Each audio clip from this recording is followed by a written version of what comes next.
Bonsoir mesdames et messieurs, au sommaire de cette édition, les évêques catholiques de Côte d'Ivoire reçus hier au palais présidentiel avec le président de la République Alassane Ouattara. Ils ont échangé sur des sujets de grand intérêt pour la Côte d'Ivoire, la réconciliation nationale et la paix durable.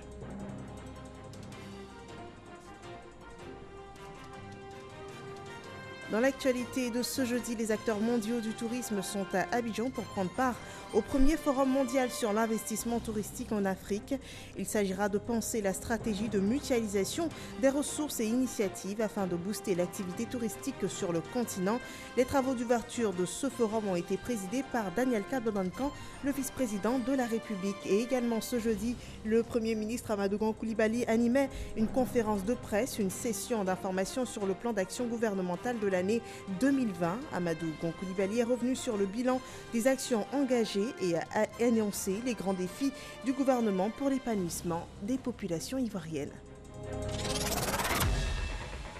Bienvenue dans ce 23h. Une délégation du royaume de l'Indénié du Hablin, conduite par la reine-mère Nanan Kwaku Koko, était ce jeudi au palais présidentiel. Elle a été reçue par le chef de l'État Alassane Ouattara, à qui elle a exprimé sa gratitude pour les actions de développement engagées dans l'Indénié du Hablin, leur région. Viviane Aïma rend compte de cette audience.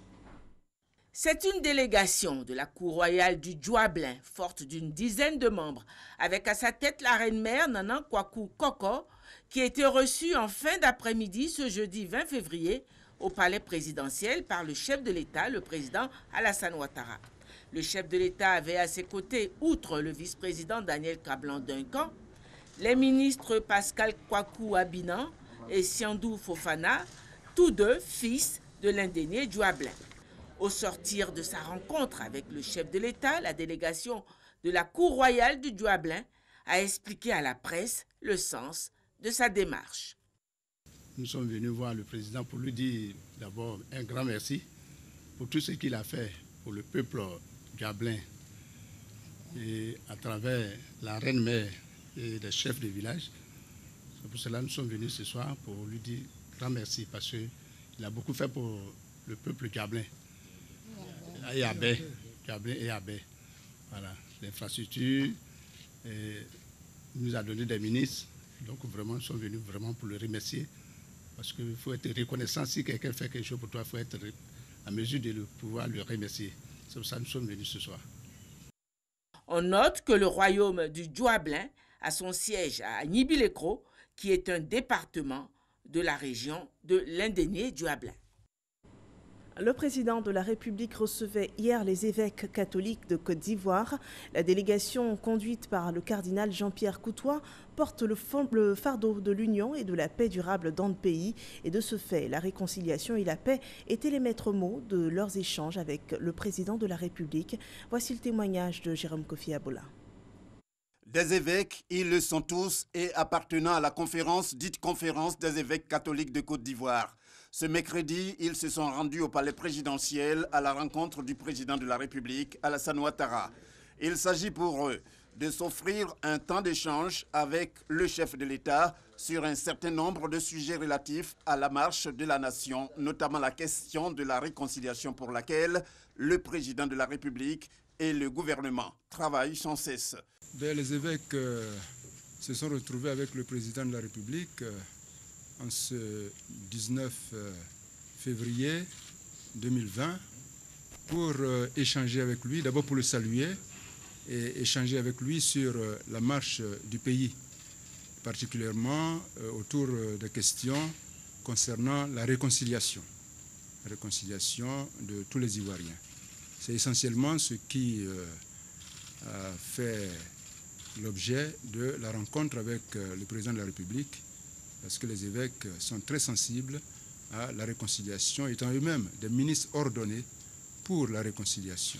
Pour les évêques catholiques de Côte d'Ivoire, ce genre de rencontre avec le chef de l'État constitue une contribution de leur part, comme le veut le président Alassane Ouattara, à la promotion de la cohésion sociale et surtout de la paix préalable à tout développement. Et avant cette rencontre avec les évêques catholiques de Côte d'Ivoire, le président Alassane Ouattara recevait l'ambassadeur angolais après 5 années passées en terre ivoirienne. Mario Félix, le diplomate angolais, est en fin de mission. Il a présenté le bilan de son mandat, particulièrement les actions engagées pour le renforcement des relations entre l'Angola et la Côte d'Ivoire. Jérôme Kofi Aboula. Mario Félix est l'ambassadeur de l'Angola en mission en Côte d'Ivoire. Une mission qui vient à son terme. Le diplomate angolais dit être venu au palais présidentiel ce mercredi pour en informer le chef de l'État, le président Alassane Ouattara, conformément à la coutume. Je suis à la fin de ma mission. Il est naturel que quand on arrive, on vous dit à quoi bas. Lorsque vous partez, on vous dit au revoir. Donc c'est un au revoir que je suis venu dire à Monsieur le Président. Le bilan est assez positif. Je pourrais dire très positif si tout ce que nous avons pensé faire a été fait.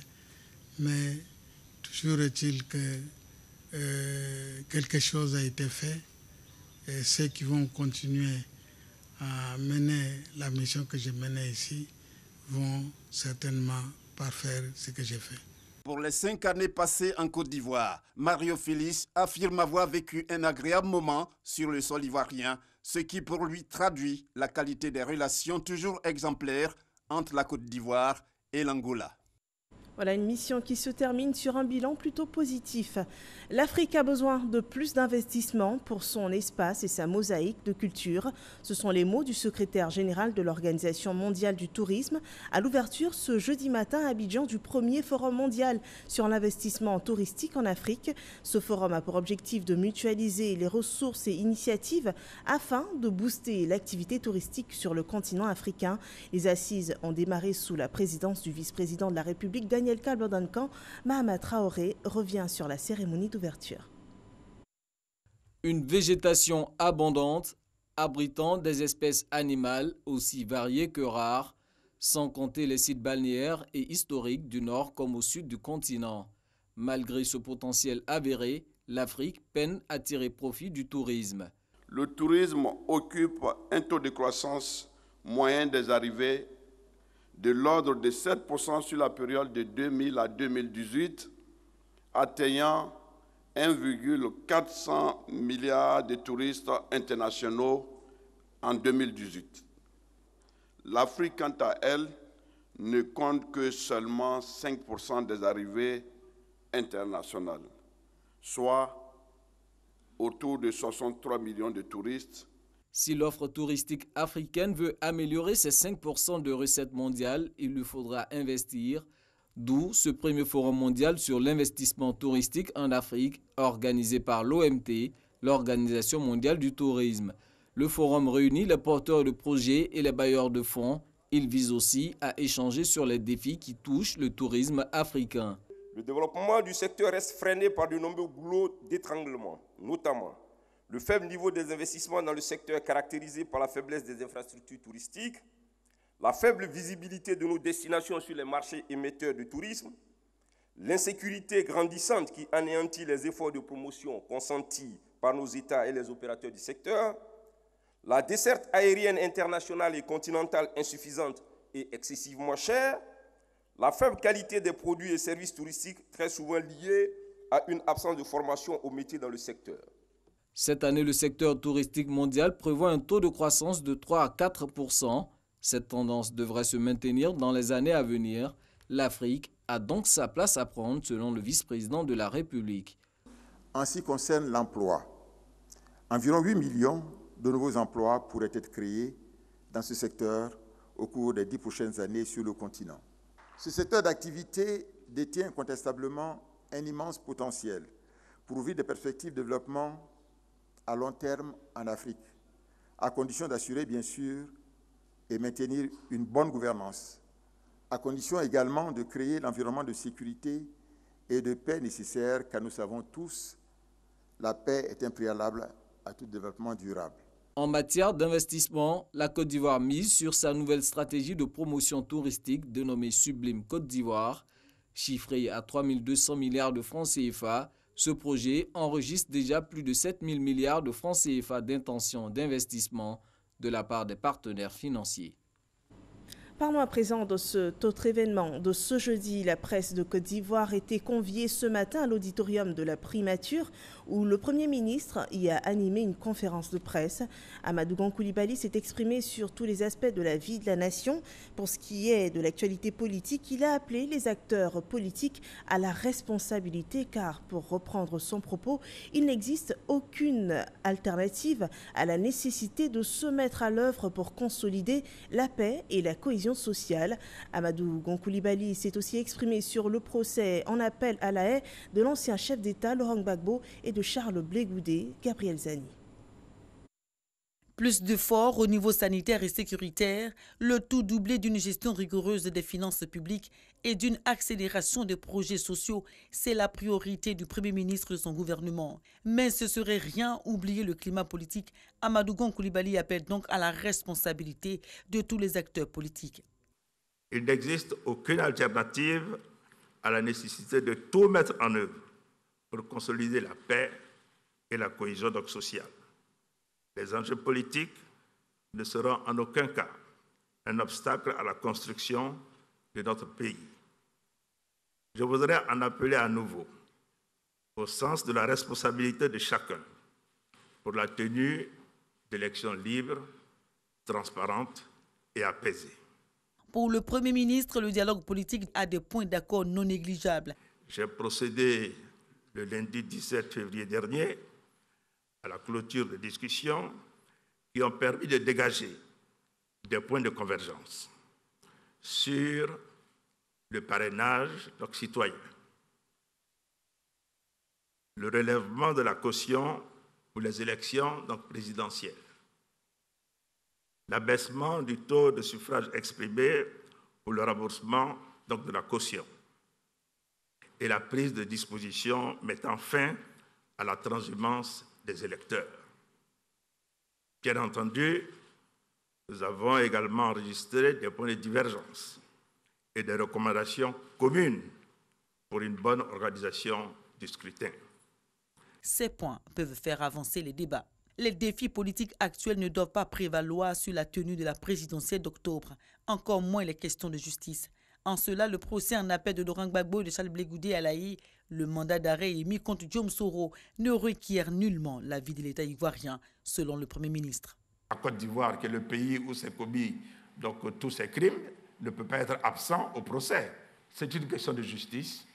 Notre position constante au niveau gouvernemental a été de dire nous n'interférons pas dans les affaires de justice et à chaque fois qu'il y a eu une décision au niveau de la CPI, si vous lisez tous les communiqués du gouvernement, le gouvernement n'a fait que prendre acte de la décision que la CPI a prise.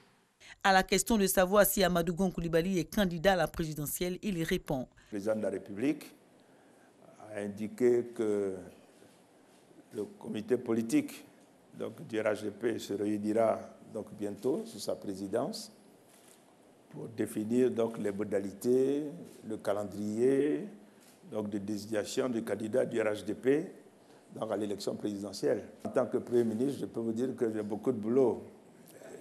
Et vous me voyez aller dans le Bois-Clair récemment, j'étais dans le Guémont, dans le Cavali, dans le Gore, pour aller toucher du doigt les réalités, dans le Tonkwi, pour amener de l'eau, de l'électricité, conformément aux orientations du président. Donc moi, je fais mon travail.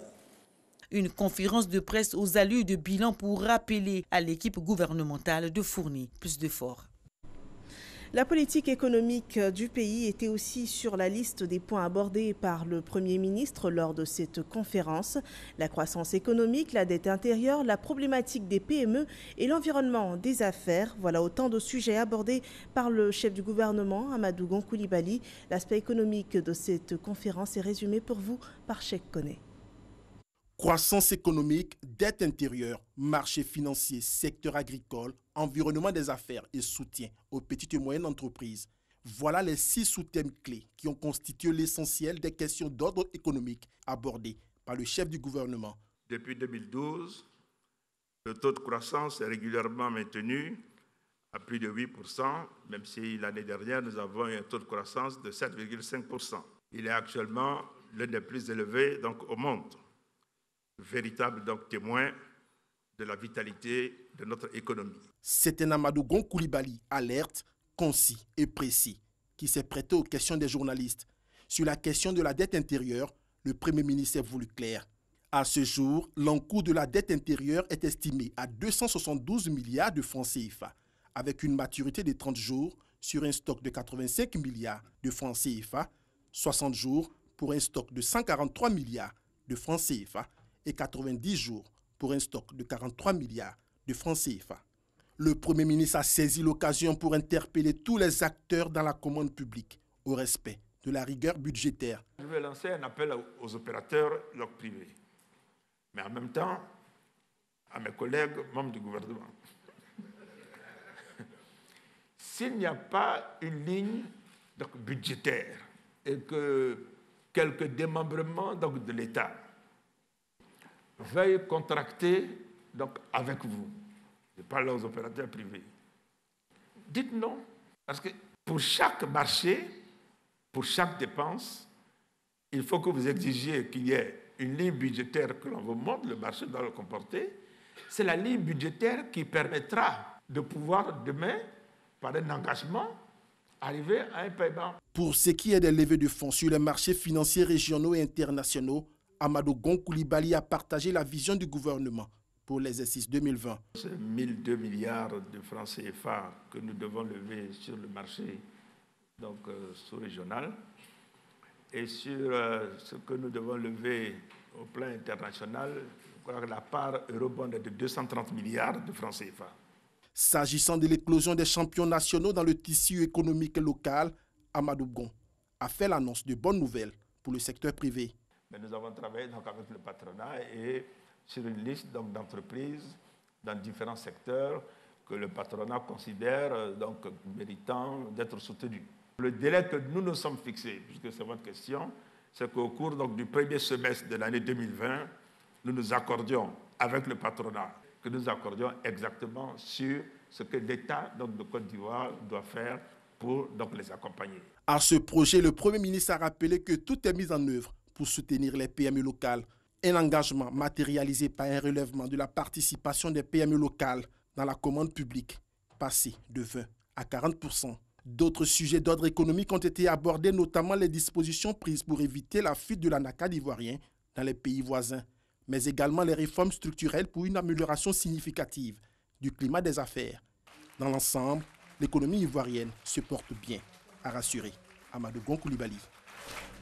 Les actions sociales engagées et envisagées par le gouvernement ont aussi été énumérées au cours de cette conférence. Le gouvernement fait du volet social un de ses défis majeurs pour 2020, dit le Premier ministre. L'éducation, la santé, l'électrification, l'adduction en eau potable, l'assainissement ou encore l'emploi sont autant de secteurs pour lesquels le gouvernement s'investit dans un seul but, améliorer le quotidien des populations ivoiriennes. Serge Coléa.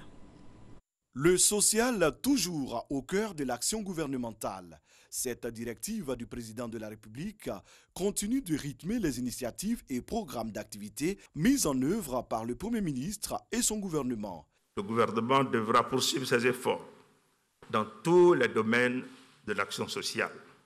La CMU connaîtra son régime de croisière par la parfaite coordination et mise en œuvre de toutes ses composantes. Nous devons non seulement améliorer l'offre de services publics en matière d'éducation, d'électrification, d'assainissement, de transport, mais également mettre en œuvre des politiques plus efficaces pour la promotion d'emplois décents pour les jeunes et l'autonomisation des femmes. Dans le cadre du programme social du gouvernement et conformément aux nouvelles orientations du président de la République, le gouvernement poursuivra ses efforts en agissant sur les prix des produits de première nécessité afin d'améliorer le quotidien des Ivoiriens. En apportant le soutien de l'État à plus de familles vulnérables à travers les filets sociaux productifs. Pour toucher davantage du doigt les réalités de ses concitoyens et concitoyennes, Amadou Gon Coulibaly a parcouru la Côte d'Ivoire. du Tongui au Cavali, en passant par le Guémon, du Go aux confins des régions de l'Indéni-Djuablin, du Gontougo ou plus récemment dans le Boclé, il a déployé la politique d'adduction en eau potable pour le bonheur de milliers d'habitants. La politique d'électrification, quant à elle, se porte au mieux. Lorsque le président de la République est arrivé en fonction, le taux d'électrification dans le pays était autour de 33%, taux de couverture. Nous sommes à fin 2019 à 69% de taux de couverture et nous serons à la fin de l'année, donc 2020, à 80% de taux de couverture. Ça, c'est quand même quelque chose d'extraordinaire. Et l'engagement qui a été pris donc d'électrifier tous les villages de plus de 500 habitants donc, sera tenu à la fin donc, de l'année 2020. Et il nous restera environ 1700 villages à électrifier pour avoir l'électrification totale donc, du pays. Ces 1700 autres villages qui sont des villages en dessous donc, de 500 habitants donc, seront électrifiés sur la période 2021-2025. Donc on est là dans une dynamique extraordinaire. Le Premier ministre s'engage à poursuivre dans cette dynamique de développement avec 44 milliards de francs CFA à investir pour un meilleur accès à l'eau dans le district d'Abidjan.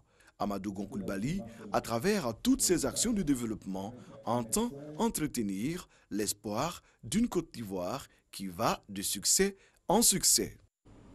Voilà les défis majeurs du gouvernement présentés à la presse ivoirienne et internationale par le chef du gouvernement.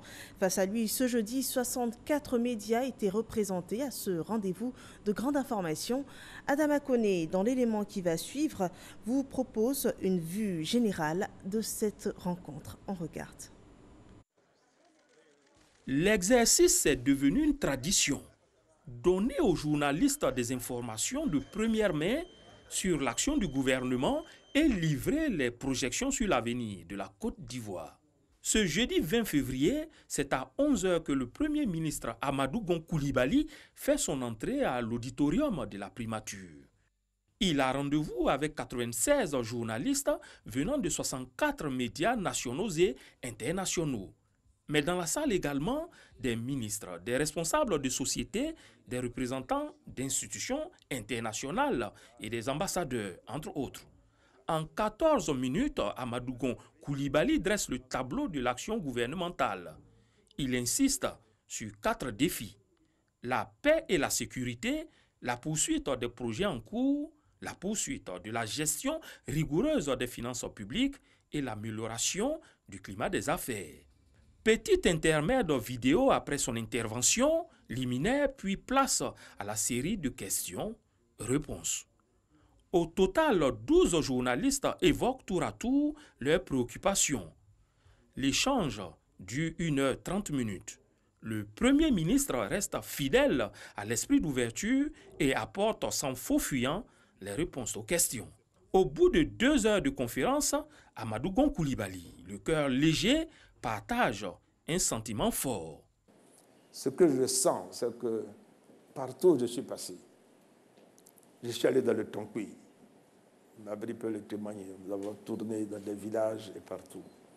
Je suis allé dans le Guémon. Je suis allé dans le Cavali.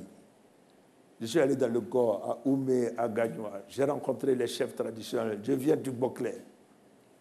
Partout où je suis allé, dans toutes les discussions que j'ai eues, avec les chefs traditionnels, avec les jeunes, les femmes, j'ai senti réellement que le pays est réellement donc réconcilié, que les populations vivent ensemble.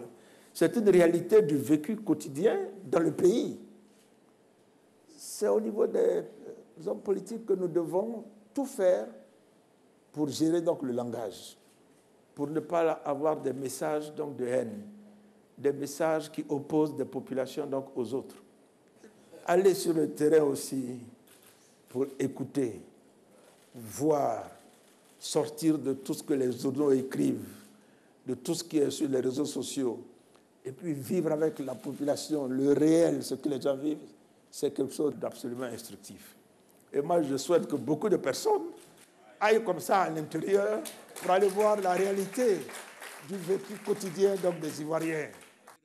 Le Premier ministre achève ainsi sa 5e grande rencontre avec les journalistes depuis sa nomination en janvier 2017. Et à l'issue de cette conférence, les participants se sont exprimés sur les différents plans d'action du gouvernement développés par le Premier ministre Amadou Gon Coulibaly. Ce sont des réactions recueillies par Kolo Coulibaly. On regarde. Les réponses données aux questions étaient des réponses convaincantes. Véritablement, c'est un homme, c'est un chef de gouvernement très averti et qui, ma foi, sait où il va. Il va sur le terrain, il connaît les réalités du terrain, comme tout dernièrement il est allé dans le Boclet. Et donc il touche du doigt les problèmes et c'est ainsi qu'il apporte des solutions. Même les journalistes ont fini quand même par reconnaître qu'au niveau du programme social du gouvernement, de nombreux efforts sont faits, qui a un impact sur la population, puisque dans ce sens-là, eux-mêmes n'ont pratiquement pas posé de questions. Ça, c'était un moment de satisfaction que nous avons, nous, en tant que membres du gouvernement. Les orientations du président de la République sont précises, c'est renforcer donc l'action vis-à-vis des populations, faire en sorte que le ressenti soit positif et que les gens sentent que l'action gouvernementale les touche de plus près. C'est la raison du PS-Gouv et en 2020, le PS-Gouv, le Premier ministre l'a annoncé, mettra beaucoup plus d'accent sur les actes qui ont été déterminés. Depuis 2019 à 2020, le gouvernement travaille sur le plan social, sur l'aspect social. Et il était important que les Ivoiriens sachent ce qui a été fait. Mais cela se fait dans un contexte politique et il est bon de rassurer les Ivoiriens. En ce qui concerne le programme social du gouvernement, en ce qui concerne l'accès à l'eau potable des populations, la question de la couverture maladie universelle, et nous avons été, en tant que journalistes, nous avons été largement instruits sur toutes ces questions. La question du financement des PME n'a pas été aussi écartée, la question du paiement de la dette intérieure des fournisseurs, levée de fonds de la Côte d'Ivoire sur le marché international. C'est un exercice auquel le Premier ministre nous a habitués depuis pratiquement un ou 2 ans. C'est une bonne chose de venir faire le bilan des activités du gouvernement. Nous saluons la volonté du Premier ministre de faire part des activités du gouvernement à la nation, aux Ivoiriens. Le Premier ministre a fait un exposé, un large tour d'horizon de ce que c'est que la gestion de la Côte d'Ivoire à divers niveaux, donc au niveau économique, social, et à d'autres niveaux aussi importants qui permettent de concevoir véritablement la gouvernance sur le territoire ivoirien. Il a pu également répondre à des questions précises qui lui ont été posées, et je pense que c'est tout à fait normal. Il y a beaucoup de choses qu'on a eu à entendre, surtout suite au débat relatif au code électoral. Le Premier ministre a donné les assurances par rapport à ce que les points d'accord qu'ils ont eu avec l'opposition et la société civile et les points de désaccord et les recommandations qui ont été faites. Je pars très rassuré de ce que ces élections-là vont bien se tenir et que le code électoral, comme lui-même l'a indiqué, va faire l'objet, des points d'accord feront l'objet d'un projet de loi qui va aller à l'Assemblée nationale. Le message que nous pouvons lancer, c'est de dire aux Ivoiriens que la Côte d'Ivoire est au travail. La Côte d'Ivoire est au travail, le pays il fait bon vivre, il faut que les Ivoiriens se donnent la main pour accompagner le gouvernement pour faire en sorte que l'émergence soit une réalité. La mise en œuvre du budget programme pour l'exercice budgétaire 2020 était un des sujets abordés par le chef du gouvernement ce jeudi à la primature.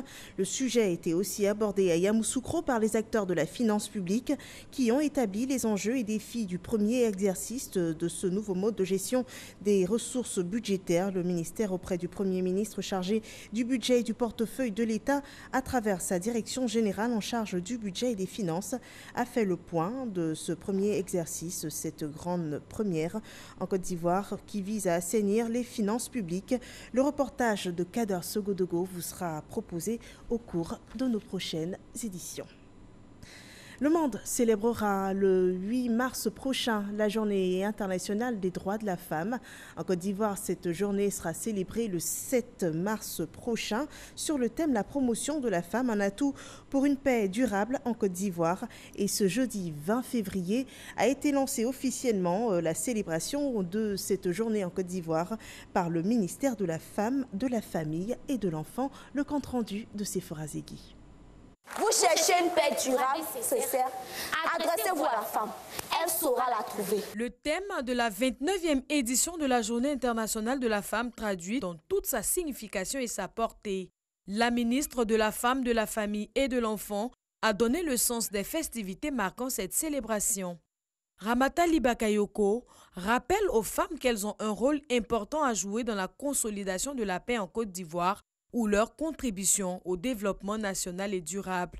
Le ministère de la Femme, de la Famille et de l'Enfant a choisi comme thème national la promotion de la femme, un atout pour une paix durable en Côte d'Ivoire. Cette thématique, en lien avec la paix, trouve sa pertinence au regard de l'année électorale 2020.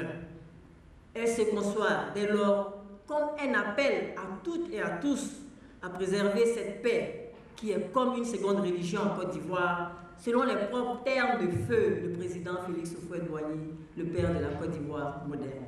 Anyama, commune dans le district d'Abidjan, va accueillir la cérémonie officielle de la Journée internationale de la femme le 7 mars prochain, à la veille de la célébration internationale. Il y est prévu des panels en rapport avec le thème national, des formations relatives au leadership féminin, la paix, le mentorat et des expositions photos en hommage aux femmes pionnières de la promotion des droits de la femme en Côte d'Ivoire. Hors de nos frontières, au Togo, la campagne présidentielle s'est achevée ce jeudi 20 février. Les 7 candidats inscrits dans la course ont eu 2 semaines pour constituer leur électorat. Les dernières heures de cette campagne ont été scrutées par nos envoyés spéciaux Sidonie Davila et Adama Kéré qui proposent leur compte-rendu. Voici. Lomé. Ce jeudi 20 février, fin de la campagne présidentielle. Les candidats ont choisi la capitale togolaise pour leur dernier message aux populations dans une ambiance de fête. Personnalité bien connue de la scène politique togolaise, Agbeyome Kodjo participe à cette élection pour le compte du parti MPDD, Mouvement patriotique pour le développement et la démocratie. Je voulais dire aux Togolaises et aux Togolais qu'aujourd'hui, nous allons clôturer donc, la campagne qui est ouverte depuis le 6. Je pense que c'était un exercice extrêmement passionnant. Nous étions à l'intérieur du pays à leur rencontre. L'adhésion massive qu'elles ont apportée à notre projet de société nous réconforte. Et nous sommes persuadés que le 22, les mêmes populations vont apporter de manière massive leur suffrage sur le candidat de la dynamique de Monseigneur Bojro. De son côté, Komi Wolu, du Parti socialiste pour le renouveau PSR, mise sur son programme pour gagner. Ma démarche, c'est pour que le pays marche mieux. C'est un débat d'idées. Et je dis à la population qu'il y a beaucoup de choses qui doivent changer dans notre pays. Quand je dis qu'il y a beaucoup de chômage au Togo, quand je dis qu'il y a une injustice dans l'accès à l'emploi, ce ne sont pas des injures, ce sont des réalités à corriger. Et qu'ils doivent m'aider à les corriger. Comme les autres candidats, Jean-Pierre Fabre de l'Alliance pour le changement ANC part confiant à cette élection. Je demande aux populations togolaises d'aller voter. D'aller d'abord voter parce que le droit de voter, c'est un droit fondamental pour la démocratie. Ensuite, de ne pas... ensuite, de voter pour le candidat de l'ANC, dont ils connaissent la persévérance, la probité et le sérieux. La campagne présidentielle prend fin à minuit ce jeudi. Les 7 candidats à la magistrature suprême du Togo pensent avoir tenté le tout pour que les populations leur accordent leur voix le 22 février prochain. Et ici à Abidjan, c'est la fin de ce journal. Merci de l'avoir suivi. Rendez-vous demain pour une autre édition d'information. Bonne soirée à vous.